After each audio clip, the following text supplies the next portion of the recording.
Welcome back, Moors, to the second half of Etymology 101 with your illustrious teacher, Selah Libe. Islam. So just kind of picking up from where we left off, we were talking about phonemes and graphemes and phonemic awareness and all these concepts that a mother would want to know in order to teach her child how to read, which again means how to interpret. And this is very key for us Moors because the literature that is out there about us is false. And if we know the true meaning about words and if we know how to analyze, then we could see the distortions and what is put out there regarding our history. Also, it's important because when it comes to any kind of contracts that you sign or autograph or become a part of, you want to thoroughly understand everything that is written. You do not want to go into a contract blindly. And a lot of times we do because we don't read the entire thing. And so that's why we need to, from birth, work on our children's ability to read, i.e. interpret. So we left off talking about phonemic awareness, and again, phonemic awareness is the ability to perceive phonemes in a word. That differs from what we first talked about, which was phonological awareness. And phonological awareness is the ability to segment and blend different aspects of language. And so let's just take a step back. Phonological awareness would include on a word level, knowing when I hear a sentence being read, I can distinguish between words. So I might read a sentence that has 5 words. If I can identify that there are 5 distinct words in that sentence, that is showing I have phonological awareness. Also, it's being able to segment or blend syllables. So we talked about the syllables, that's breaking words down. That's what segment will be, but blend is to put them together as well. It also involves rhyme, being able to identify and recognize rhyme. We talked about that. And it involves, on the sound level, it's being able to hear the beginning and the end of a sound in a word. So again, if I say bat, what's the beginning? But what sound is in the beginning? But if I say bat, what sound is in the end? T. Being able to say, if I take that T and I put up a P, what's the word now? Bap. It's called manipulation. So if I take away the B and put a T, I have tap. If I put an S in front of the T, I have step. So all of these things are manipulations, and being able to do that shows that you have phonological awareness, which is the basis of reading. And then we came into phonemic awareness, and that's specifically being able to segment phonemes, specific phonemes in a word. And so we talked about phonemes are the sounds in a word, and graphemes are the letters in a word. Now, most times we can easily identify graphemes because we are taught the alphabet and taught how to identify letters. So if I said map, how many graphemes are in map? If you said 3, that is correct. How many phonemes are in map?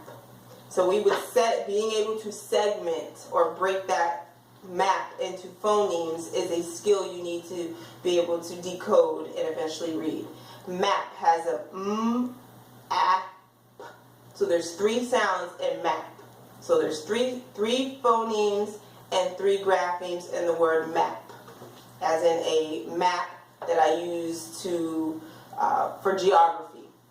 Now let's look at a different subject. What if I said the word math? How many graphemes are in math? If you said 4, you are correct because there are 4 letters. How many phonemes are in math? So you break that down. A, So there's 3 phonemes, 3 sounds in the word math, but there are 4 graphemes, 4 letters. You have to be able to identify those types of patterns to be able to decode. The reason why, so I'm going to write that on the board, math has 4 graphemes and it has 3 phonemes. This is getting into what's called the letter-sound relationship. And that is, we know that when I see M by itself, it makes the sound. That's 1 letter, 1 sound. If I saw T by itself, oh, I know that makes the T sound. However, if I put TH together, it makes 1 sound. It does not say T-H. It says th, as in math, path, there, thimble, etc., etc. This is called a digraph. So when you put 2 consonants together and they make 1 sound, it's called a digraph. So being able to distinguish all of these concepts is phonemic awareness. So when you are developing your child's phonemic awareness, there are little games and activities that you could just do in your everyday conversations. Here are the aspects of phonemic awareness. So you have blending. That's when I might say, I have SH, I have A, and I have CK. So those are distinct. Sh, ak. Now blended, shack. That's called blending. What we did earlier, where I took map and I said app, that's called segmentation. So blending is when you get the individual sounds and you put them together to make a word.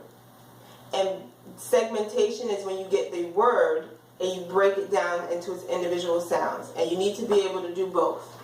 So that's a thing that you can do with children is, you give them what we call CVC words. Those are words or CCVC. Words that pretty much are consonant, vowel, consonant. They're short vowel sounds, and we'll get into that in a minute. But it just means they're really easy words. You don't want to do any 2-syllable words. You don't want to have words that have too many vowel variations that they probably are not aware of yet. Just simple words. Let me take the word green. So I have the word green, and I might say, maybe they're looking at something, and they say, "Mommy, that's green." And you say, "Yeah, you're right, that is green."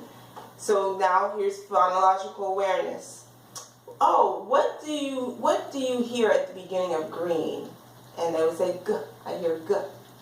What do you hear at the end of green? They would say, "n, n." What do you? How many sounds are in green? If they could break. Now this is going to phonemic awareness. G, r, e, n. So there's 4 sounds. Are phonemes? How many letters or graphemes are in green? Then you would show them the word, and they would look at it and count. So those are the kind of exercises that you can do. Again, it doesn't have to be formal, like sit down and do this worksheet and break down all these words. Although that is beneficial, that is good.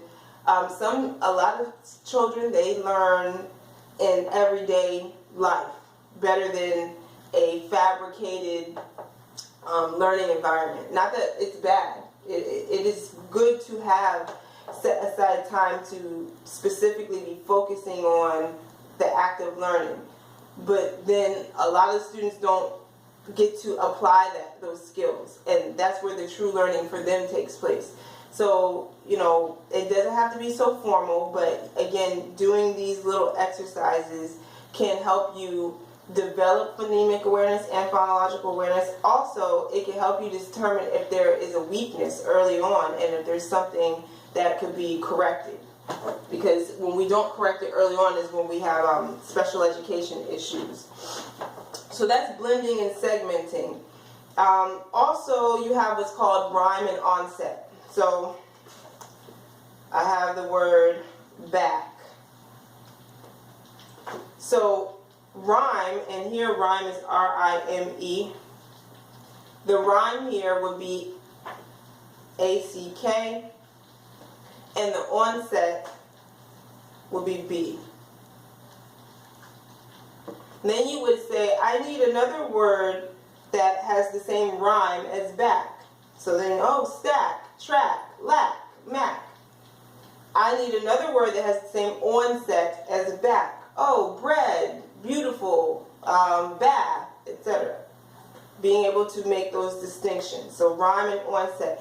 And a lot of teachers will rely on the rhyme and onset purely through their phonemic awareness study, which means that the children are able to identify rhyme very easily, and they're able to, like, if they can read the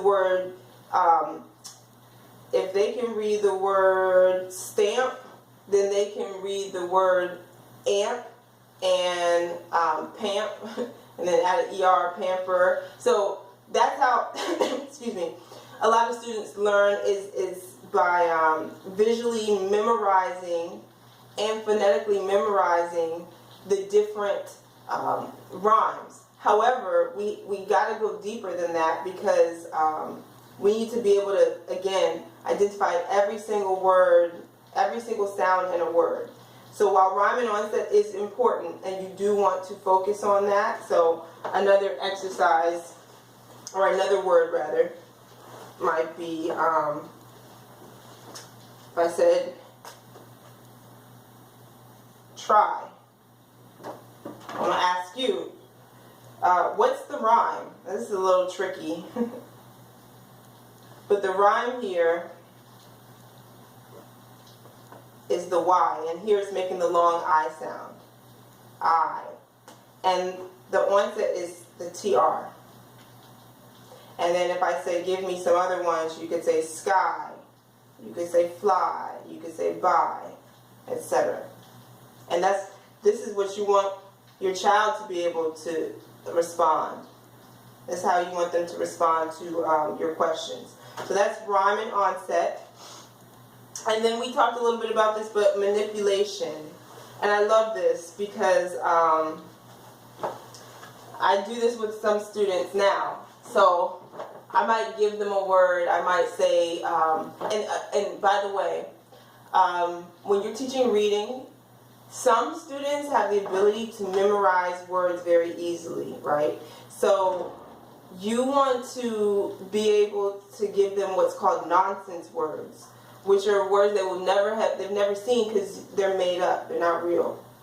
And that way you're really testing whether they're phonetically breaking that word down.